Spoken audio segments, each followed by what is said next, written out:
Well, it's so good to be here today, and I thank Pastor Paul for giving me the opportunity to speak this morning. I'm very excited about what we're going to be looking at. It's one of my favorite stories in the Bible, the story of Joseph. And the story of Joseph, as I was studying it this week, it's huge. It's a massive story. There's no way you can get through the whole story and give it the honor it deserves in one message. So we're going to look at some points and pull some things out of it. If you want to turn to chapter 37 of Genesis, Genesis chapter 37, and we're just going to go through this. I'm going to give you a synopsis really quick of chapter 37, and we'll pick up here at the beginning of chapter 39. We open the story of Joseph at the age of 17. Age of 17. Now, some of you here are 17 years old. I know Spencer, I think, is 17, and I don't know, Kylie, you're not 17 yet, are you? Okay. Timothy, you're 17? All right. So we got a couple 17-year-olds at least. Lauren's 16. We got a couple young people that are about the same age that Joseph was. And it opens up with Joseph. He's one of the youngest children in the family. Jacob is his father, and he's sent to work with his brothers in the fields. It opens up when he's going to his brothers in the fields to tend the family flocks. And while he's in the fields, he seems to hear some things that his brothers have been doing. It says in verse 2, Joseph, 17 years of age, pasturing the flock with his brothers while he was still a youth. And Joseph brought back a bad report about them to their father, about his brothers. Now Israel loved Joseph more than all of his sons because he was the son of his old age, and he made him a long-sleeved, full-length robe, which is pretty important, as we'll see when we get into the story here. Now, Joseph's brothers were not good men. We see at the end of Jacob's life, he calls all the brothers in toward the end of the book of Genesis, and he tells them all the things they've done. And it was pretty bad stuff: immorality, murder. So these guys weren't really good brothers to Joseph. And so when you read this story, you understand that their hearts were not after God like Joseph's heart was. And so we see here, as Joseph is a youth, that he is favored by his father because of his innocence, probably. The fact that he was born of his mother, which is Rachel, Jacob's favorite wife. And so we see Joseph kind of in a favored position, all right? And it doesn't go well for him with his brothers because of this. It says here, going back into chapter 37, that verse 3, he gives him a coat of honor. A coat of many colors, it says. A coat of honor. And these coats were usually reserved. The long sleeve, full length robes that were given them were usually reserved for people of honor. People that were like the oldest child. An inherited title, so to speak. And you can imagine that his brothers really resented Joseph because of this. Reuben is the oldest one, and he's got the title of the next one in line to actually get the family name and to really run the family. And here, the robe that was probably meant for him in some way is given to one of the youngest brothers that they have. And it doesn't go well in their hearts. It says they hated him. They hated him and could not speak to him on friendly terms. So you imagine, every time this young man comes into the field where the brothers are working, they wouldn't treat him very well. They wouldn't treat him nice at all. So it says here, as we go into chapter 37, just to kind of give a quick synopsis of us, they see him coming one day. Jacob sends Joseph into the fields. They see him coming. And when they see him coming, they say in verse, looking down here, in verse 18, when they saw him from a distance, and before he came close to them, they plotted against him to put him to death. Now, these weren't good guys. To kill your own brother, that's horrible. They said to each other, "Here comes the dreamer. Let's kill him and throw him into one of the pits. And we will say, a wild beast devoured him. Then let us see what will become of his dreams." Now, speaking of dreams, Joseph had just done something else that offended them. He had not one, but he had two dreams. And in these dreams, he's shown that he's going to be ruling the family. That the entire family is going to be bowing down to him. And in his youthfulness, in his exuberance, in his excited state of, oh, this must mean something, he goes and he tells his brothers. And of course, they're not pleased. So when they see him coming, they're like, let's kill this guy. I'm not going to bow down to him. Even his father, when he told his father said, "Are you serious? Your mother and I and your brothers, you're saying we're going to bow down to you?" And his brothers dismissed it, but it says his father knew something was going on. His father was wise enough to say, maybe God's working here. And he kept on to that. He held on to that, thinking, what is going on here? Let's see what happens. So he comes. And when he comes close to him, Reuben hears about the plan. And he says, wait a minute. Now, of all the people that would want him dead, Reuben probably would. But no, Reuben steps up and says, wait a minute. Let's not kill him. Let's not take his life. Verse 22, Reuben says to them, shed no blood. Throw him into the pit if you want, but do not lay hands on him. He did that because he wanted to go back later and he wanted to rescue Joseph from death, from his brother's plans. And so it came about when Joseph reached his brothers that they stripped Joseph of his tunic, the very colored tunic, the coat that was given to him by his father. And they took him and threw him into the pit. And the pit was empty, of course, and didn't have any water. They threw him into the pit, and they sat down to eat a meal. And as they raised their eyes and looked, behold, a caravan of Ishmaelites was coming from Gilead, with their camels bearing all kinds of things they were taking to Egypt. And they said, Judah speaks up and says, hey, what profit is it to us if we kill our brother? We're going to have his blood on our hands. We can't have this. Instead, let's sell him to these guys and make it look like he was killed by a wild beast. And that's what they did. They decided that's a good idea. So they sell him to these Ishmaelite traders, the Midianite traders that come by. They lifted him out of the pit. They put him in chains. They sold him for 20 shekels of silver.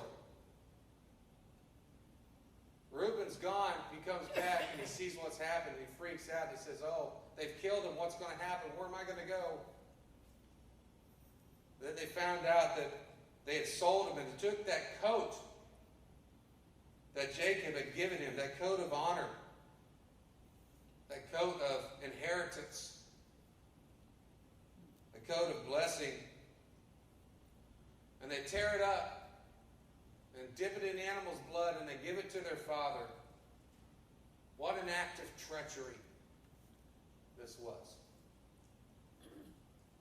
So Joseph starts this chapter 37. He starts it with a dream, 2 dreams. And he's literally clothed with his father's favor and blessing. But in as little as 36 verses, his dreams turn into nightmares. He's stripped of his place and his family inheritance. He's stripped of his coat of favor from his father. He is now nothing. He's a common Hebrew slave in a faraway land. No more dreams. Now it's nothing but difficulties. Now maybe you can relate. I know I've been, in certain parts of my life, I've been very discouraged. I've had dreams that did not come out like I wanted them to come. I felt like everything was against me. Maybe you can relate. Maybe you were wondering, like Joseph might have been wondering, where did your dreams go? Maybe you're asking, is this really where I pictured myself to be at? God, is this really your big plan? What about the dreams? Weren't they from you, God? I believed. They felt so real. They felt so powerful. I know they were from you. I believed you. Maybe you've been stripped of your favor, it seems. Maybe you're saying, I don't want to be here. All I do is suffer. All I do is serve the whims of others. All I do is go through the motions every day. There's got to be more than this. Where are you, God? Well, let's turn to chapter 39.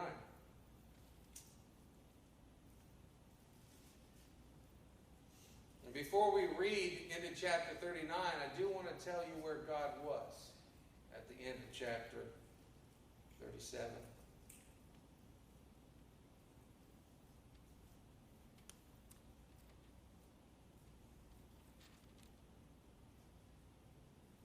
Joseph been sold to Potiphar.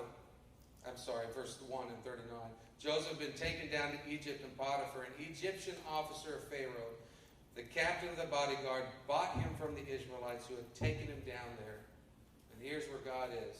The Lord was with Joseph. Wait a minute. Are you telling me that the nightmare I'm living in right now, God, you're with me? That my circumstances do not affect whether or not you are with me? That's right. Amen. Your circumstances have nothing to do with God's presence in your life. Amen. And it goes on to say that God not only was with Joseph, but that he made Joseph successful. Let's read it. The Lord was with Joseph, so he became a successful man, and he was in the house of his master the Egyptian. Now his master saw that the Lord was with him, and how the Lord caused all that he did to prosper in his hand. So Joseph found favor in his sight, and became his personal servant, and he made him overseer over his house. And all that he owned he put in his charge. And it came about that from the time he made himself overseer in his house, and over all that he owned, the Lord blessed the Egyptian's house on account of Joseph. Therefore the Lord's blessing was upon all that he owned in the house and in the field. So Potiphar left everything to Joseph in his charge. And with him there he did not concern himself with anything except the food he ate. Potiphar said, it's all yours to manage. Just feed me well.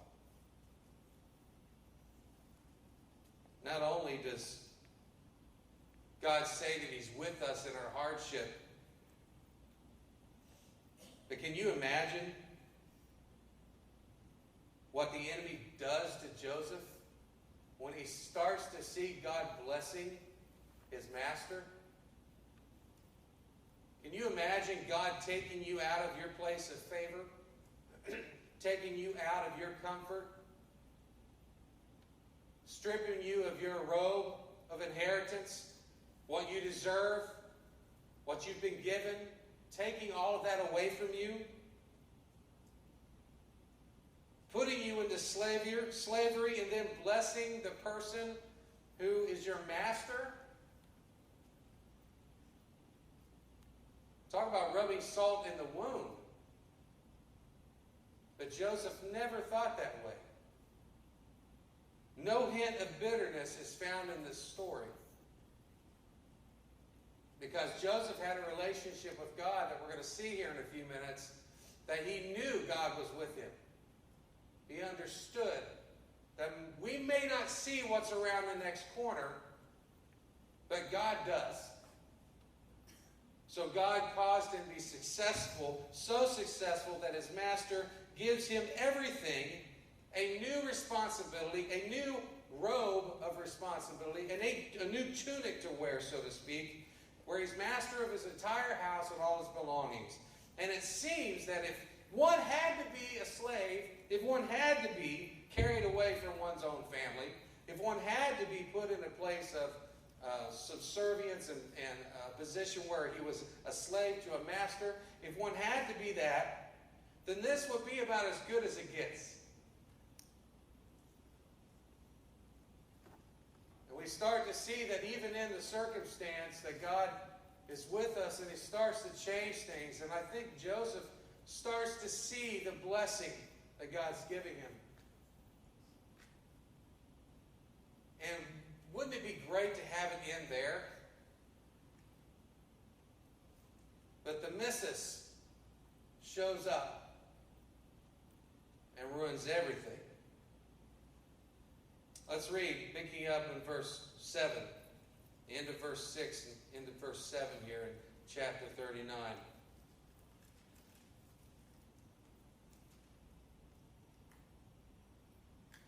Now Joseph was handsome in form and appearance. Other translations say Joseph was well built, a good-looking guy. Nothing wrong with being well built or good looking. Now, it's not quite fair sometimes when that happens, but there's nothing wrong with that. And it came about after these events that his master's wife looked with desire upon Joseph, and she said to him, "Lie with me." But he refused and said to his master's wife, "Behold, with me here my master does not concern himself with anything in this house. He has put all that he owns in my charge. There's no one greater in this house than I, and he has withheld nothing from me except you, because you are his wife. How then could I do this great evil and sin against God?" There's several observations I want to take from here. And we'll keep reading here in a second, but the first one I want to observe is that temptation strikes with greater temptation when we are being successful than at any other time in our life. When God has blessed us, when we're living the good life, so to speak, when we've turned things around and things are starting to look up, that's when we must stay focused on what God is doing and where God is at. Amen. Let's keep reading. And she spoke to Joseph day after day, and he did not listen to her, to lie beside her, or even be with her. Now it happened one day that he went to the house to do his work, and none of the household was there inside. And she caught him by his garment, saying, "Lie with me." And he left his garment in her hand and fled and went outside. Now Joseph, when he was tempted by Potiphar's wife, he did something that no one else who has ever lived could do. He was a special man, a spiritual giant. He was able to say no. Are you awake this morning? Is that right? It's not right. Just testing to see if you're with me. Joseph did something that every person in the history of people have been able to do. He refused. He obeyed Nancy Reagan. He just said no.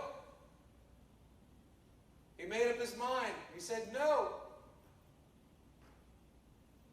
There are two reasons he did this. Number one,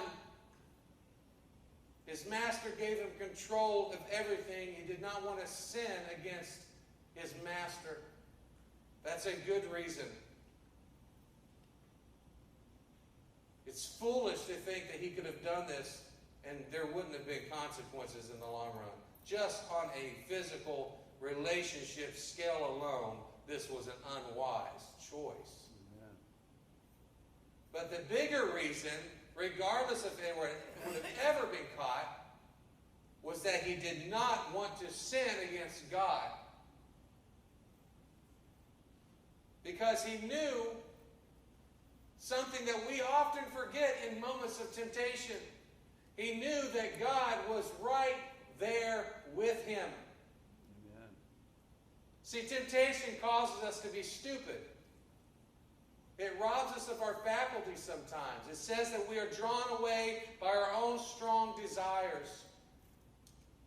Scripture tells us that when we are doing that, and we've experienced this, all of us have been tempted, we experience a loss of reason. See, Satan does not want to make us sin against God in our minds. He wants us to forget that God is with us. And Joseph would not forget. So he refused her, and everything was great. She understood, didn't bother him anymore. No. I mean, after he did that, shouldn't God bless him for his choice? He stood up. He said no. Shouldn't he bless him? Shouldn't God protect Joseph from that? We start to see something else happening here.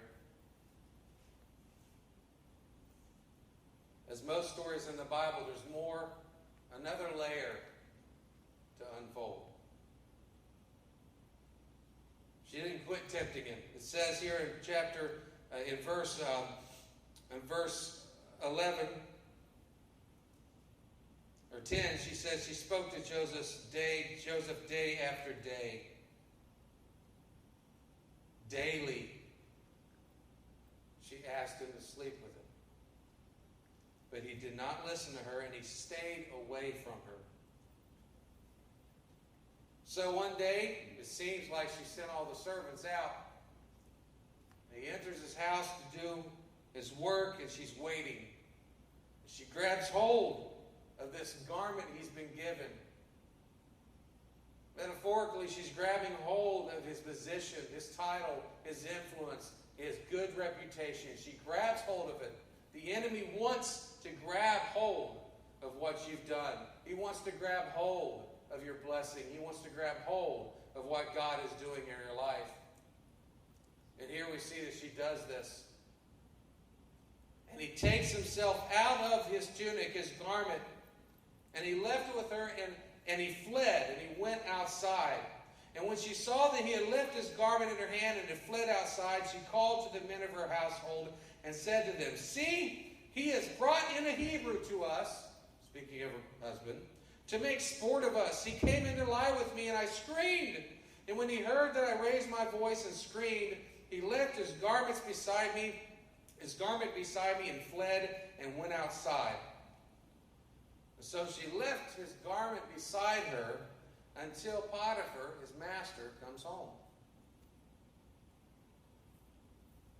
And then she proceeds to accuse Joseph of attempted rape.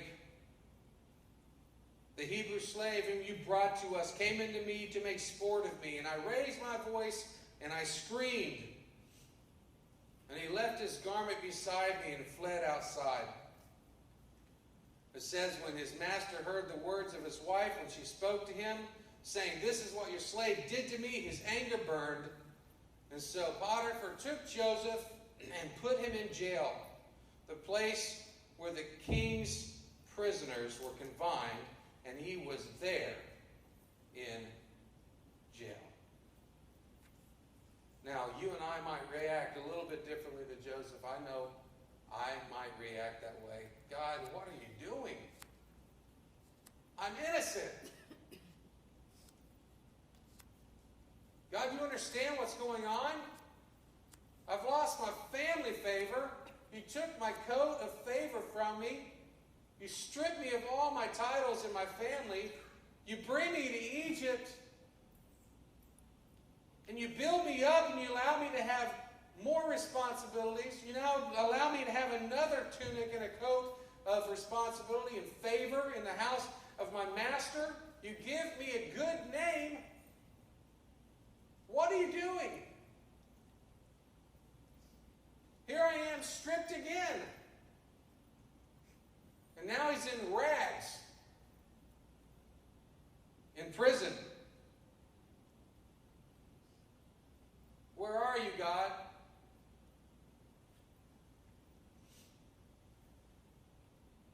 Verse 21 of chapter 39. Right after it says he was there in the jail. Here's where God is. "But the Lord was with Joseph extended kindness to him and gave him favor in the sight of the chief jailer. Mind-boggling, isn't it? Amen. The story of Joseph started out with a dream and a covering of favor. It's been taken from him. Now he's been stripped of his title and reputation. Rapist, attempted rapist. That's a horrible, horrible title to have. And he doesn't just call this a jail. And as we look into the chapter, chapter 40, several times he calls it a dungeon. It was not a pleasant place to be. And as we look at these last couple chapters, we start to realize that nothing is as important as God's plan. Our family isn't as important as God's plan. Our titles are not as important as God's plan. Even our reputation, which is so hard to process for me, our reputation is not as important as God's plan.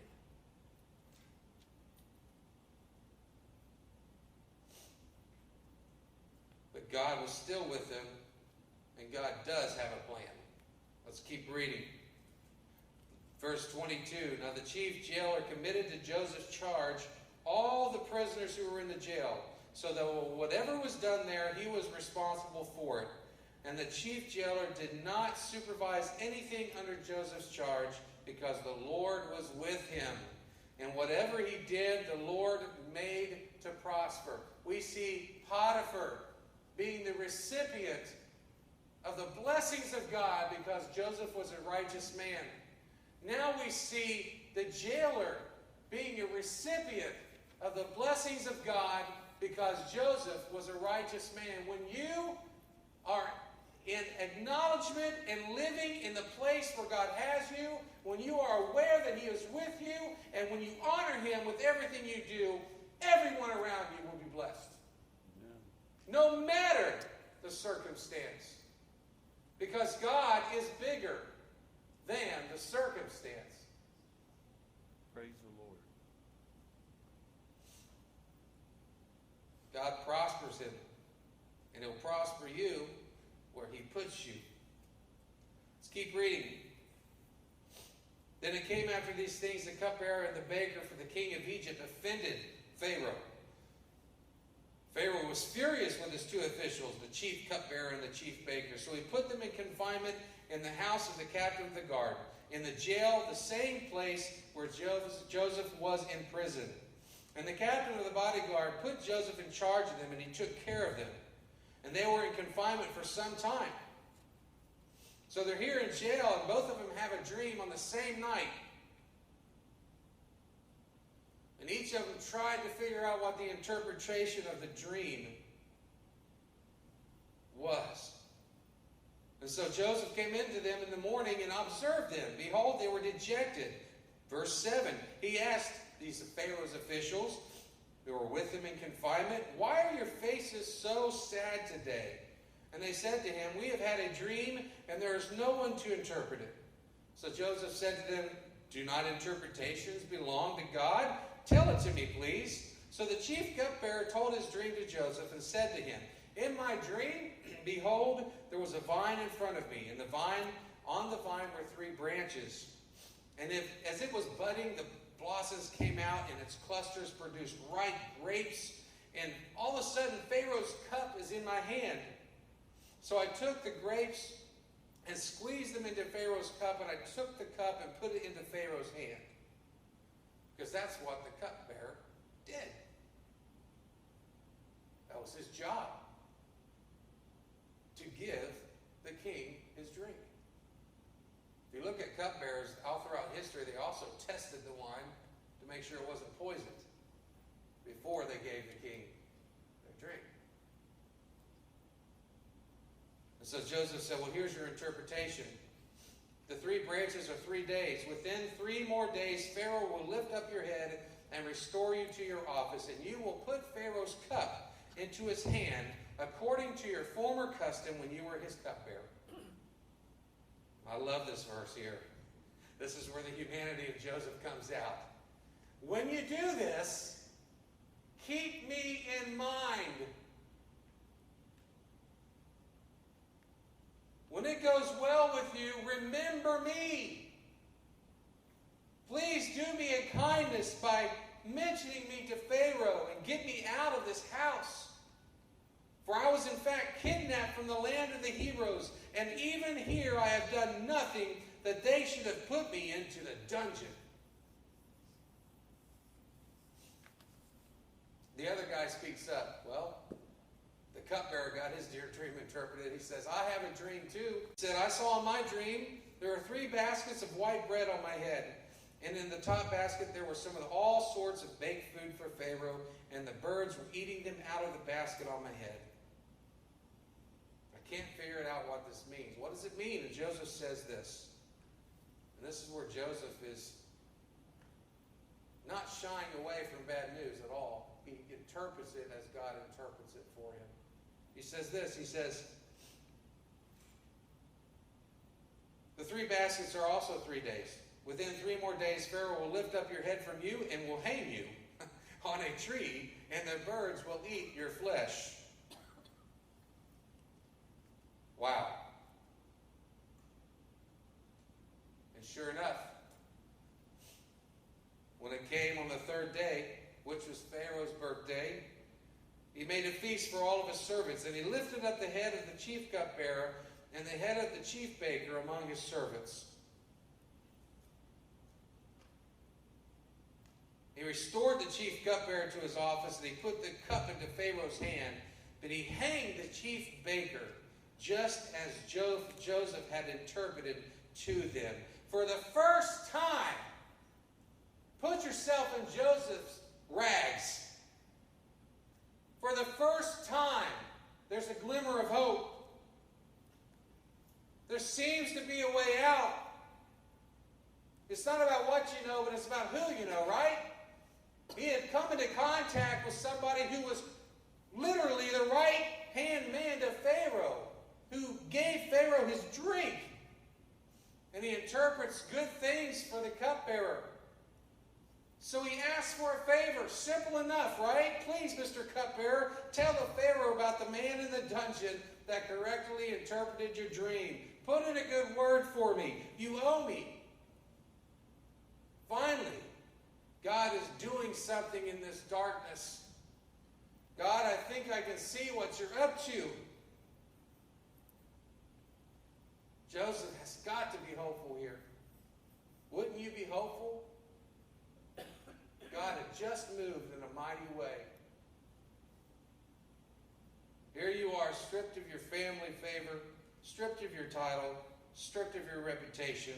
Here you are in rags in a dungeon, and you get this inkling of hope, this huge thing that happens. God, this is new. You're amazing, God. I think I see what you're doing now. Praise your name. You're working in this dungeon. I see your plan. Thank you, thank you, thank you. That's the reaction I would have had. But then we read the very next verse. Yet the chief cupbearer, did not remember Joseph, but forgot him.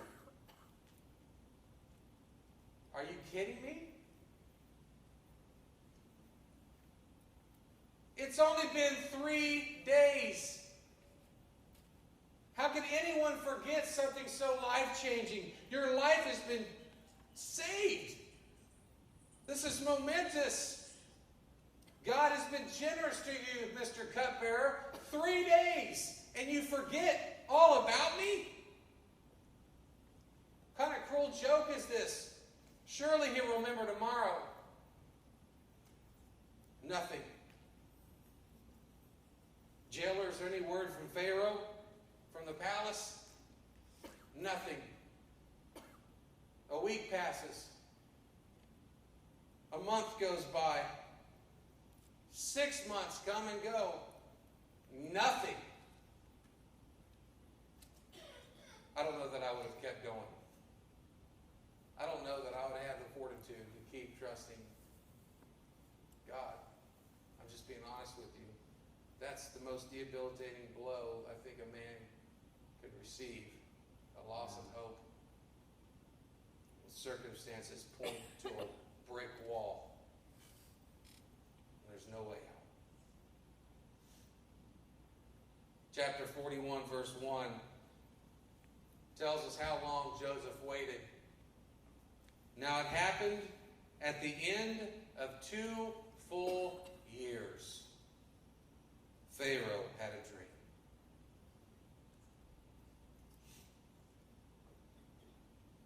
2 full years go by. I can imagine what I've been praying the whole time. God, there's this moron who's really messed up your plan. Could you please just remind him? God, there's this guy and he's not doing what we've agreed on here. Remind him, Lord. My daily prayer would be to say, God, remind him what's going on. He's in this position now. He can help me. But Joseph did none of this. And here's why. I want to skip ahead to the end of the story. Now, most people don't do this. I'm going to do this. I want to skip ahead, and we'll get back to his deliverance here in a minute. I want to skip ahead to chapter 45. 45. Because this is the most important part of our story. And this is the most important part of Joseph's story.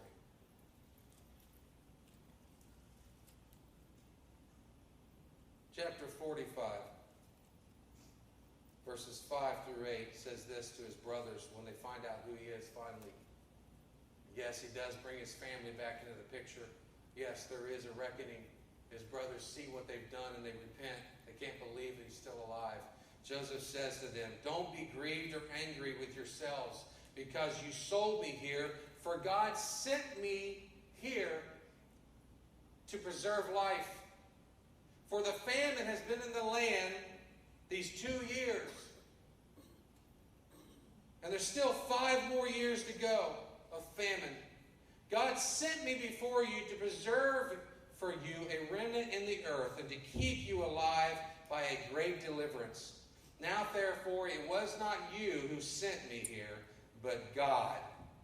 And he has made me a father to Pharaoh and lord of all of his house and ruler over the land of Egypt. Turn over to chapter 50 really quickly as we finish up here. Chapter 50, verse 18. Chapter 50, verse 18, he just continues this conversation with his brothers. Jacob had come back. They'd finally been reunited. Jacob here had died, and his brothers were scared to death that Joseph was waiting in the wings till his father died, and then he was going to punish them for what they did. And so once again, he has to have this conversation and says, my circumstances, you were a tool, but you were not the reason. Verse 18, then his brothers also came and fell down before him and said, behold, we are your servants. Don't punish us. And Joseph said to them, do not be afraid, for am I in God's place? As for you, you meant evil against me, but God meant it for good in order to bring about this present result, to preserve many people alive. So therefore, do not be afraid. I will provide for you and your little ones. And he comforted them, and he spoke kindly to them. I want to show you a diagram that really illustrates our plan versus God's plan. Let's look at it, Cameron, really quick.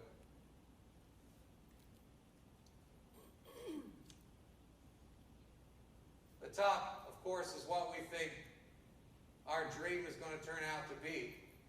Pretty straight line. And then you see God's plan here, our dreams, and then we've got difficulty 1. A bunch of rocks with a pit. Difficulty 2, we've got to climb over stuff. Difficulty 3, there's usually an uncrossable barrier. Then we get to false hope, then the pit of despair. And then we have success. God's plan has always been a plan of deliverance. His plan is where He puts you, and we can benefit by knowing He's done this for a reason. God is faithful, and He's with you from the beginning when you are dreaming. He's with your dreams through the difficulties that you have. He's even with you when you reach the dungeon, the pit of despair, where it looks like there's no hope. God is with you. It's not something that we like to go through, but God has a plan and is bigger than what we have. There are 3 reasons why God's plan takes longer than our plan. Let's close with this. Number 1, it's not about just you. Right. God's plan is not your plan, and here's why. Your plan usually includes you as the main character, and everything is designed to benefit you. God's plan is not just about you. When we are part of God's plan, we're part of something much bigger. We can't really comprehend it even. It's so huge. But His plan always takes longer because God includes everyone in His plan. Number 2, it's not about you, but it's about building you for the weight of success. Because He does have something in your life, a plan for you to be involved in helping other people and pointing other people to who He is. Right. God interpreted dreams for people. Joseph interpreted dreams for people. That's how Joseph was pointing people to God. Joseph was a man of integrity, and he did work, and the blessing came. That was how he pointed people to God. And all the time he was doing that, God was building him for the huge, monumental task of leading the known world into life. Because there was a famine. And the famine hit the entire known world. People from every nation were coming to Egypt to be fed. And Joseph was the man that fed them. You can't get that kind of responsibility overnight. You are not strong enough. God has to build you. Then the third reason that God's plan takes longer than our plan is that God is a God of grace and mercy. He doesn't take care of our problem right away because He's merciful. He gives us time to change. He takes time to redeem and restore humanity from sin. He's merciful to people, and mercy takes time. So what about you as we close today? And I know we're going a little bit longer. What about you? What's your story right now? Where are you at in God's plan? Where are you at? Are you in a difficult time? Are you in a place where it looks like there's no hope? Are you in a time of dreaming where God has got dreams in your heart and mind, and He's going to fulfill those eventually? You can have the attitude of Joseph. You can live in the place God has for you, knowing that He is with you at all times. And you may lose your family relationships right now. You may lose your title and your reputation. You may lose other things, your health. Circumstances can hit you hard, finances. But in spite of everything we go through, we can keep our faith and we can live in a victorious state of mind. Let's pray. God, we thank You for Your goodness. The story is so big, there's no way we can get through it all in one sitting. But God, thank You for Your truth that we received today. We ask that You would be with us as we leave and as we encounter circumstances in our life, as we encounter people in our life. Help us to know that You are with us every moment, that You are always present. Help us to honor You because of that. In Jesus' name.